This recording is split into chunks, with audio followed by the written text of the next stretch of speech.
let's look at this shared by the Bible for Normal People. It's a screenshot. This is from an April Ajoy, and it's a screenshot probably of a tweet, the Bible for Normal People, that is Pete Enz's platform. Frame it and put it in the Smithsonian, they say, or perhaps the Bible Museum. Here's what April says. This is really a tough criticism on the OT text here and what evangelicals think about marriage. King David, hello, meet my many wives. Evangelicals, biblical marriage is between one man and one woman.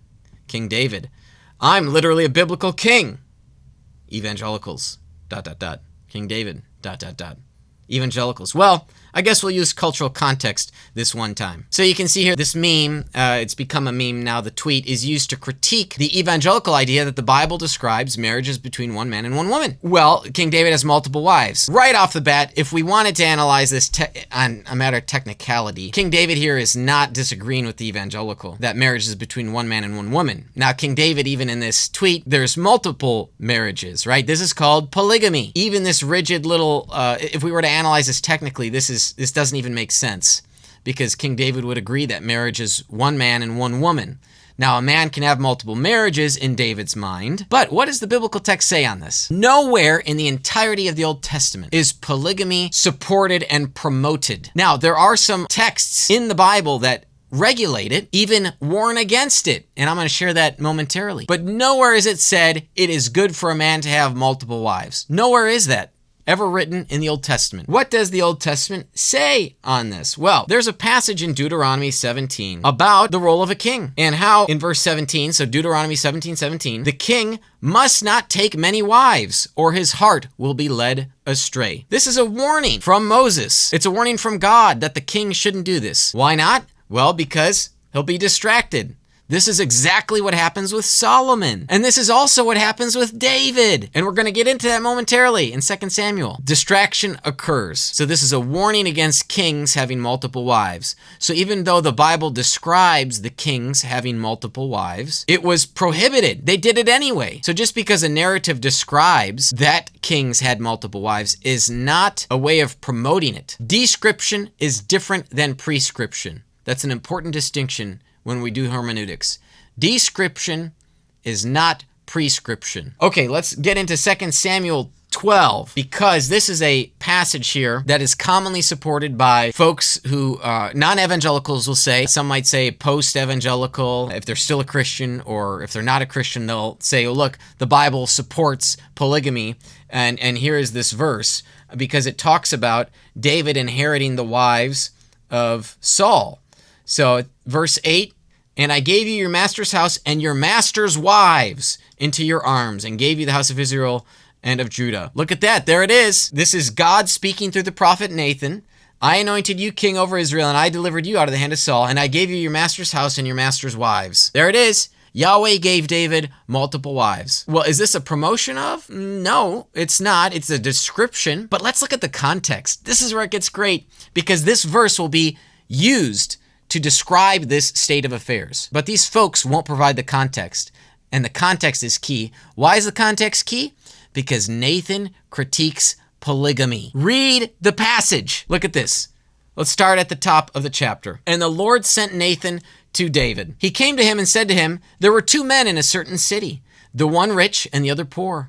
The rich man had very many flocks and herds, but the poor man had nothing but one little lamb which he had bought. And he brought it up, and it grew up with him and his children. It used to eat of the morsel and drink from his cup and lie in his arms. And it was like a daughter to him. Now, there came a traveler to the rich man, and he was unwilling to take one of his own flock and herd to prepare for the guest who would come to him. But he took the poor man's lamb and prepared it for the man who had come to him. Then David's anger was greatly kindled against the man.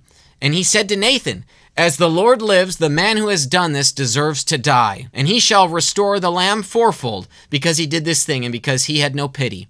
So David recognizes the injustice that occurs here. The rich man taking the poor man's lamb and sacrificing the one lamb the guy had for this traveler instead of using from his own flock, in which there were a lot of sheep. Nathan says to David, verse 7, "You are the man. Thus says the Lord, the God of Israel, I anointed you king over Israel, and I delivered you out of the hand of Saul. And I gave you your master's house and your master's wives into your arms, and gave you the house of Israel and Judah.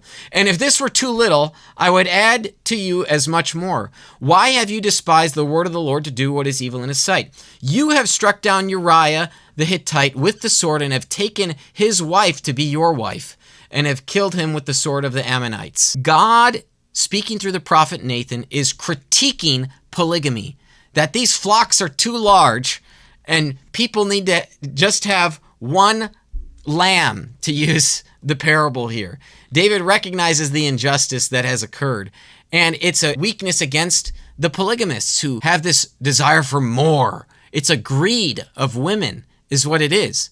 Now, when you read the narrative of the Old Testament, you'll also see the problems that continually arise from polygamy. You see this in the book of Genesis. You see this with Moses. What happens is you get sibling rivalries. You have rivalries amongst the women, who's the favorite wife, amongst the siblings and the step-siblings, who's the favorite child. It creates problems down from the locals to the kings. Having multiple wives creates problems. This is why in the New Testament we see the shift back to the original creation story. One man, one woman, and it shifts. And you see this shift in Jesus, you see the shift in Paul, qualifications for an elder deacon. While the Old Testament describes polygamy, it does not promote it as of good quality. And as someone who is an incrementalist, as we've previously talked about, I think that God was willing to allow it for a certain extent in order to accomplish God's goals in the nation state of Israel.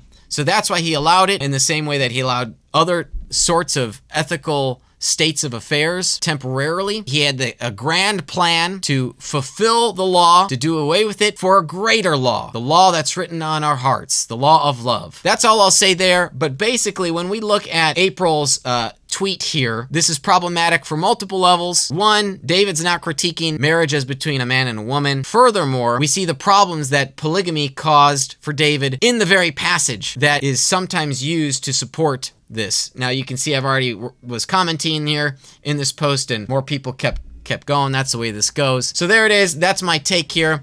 If I were to put this under Screeching or Teaching, April is Screeching, but I don't know exactly who she is and why the Bible for Normal People was even sharing this. I don't think it's a good text to describe whatever tension may exist. There are other solutions available to us when we analyze the issue of polygamy in the Old Testament.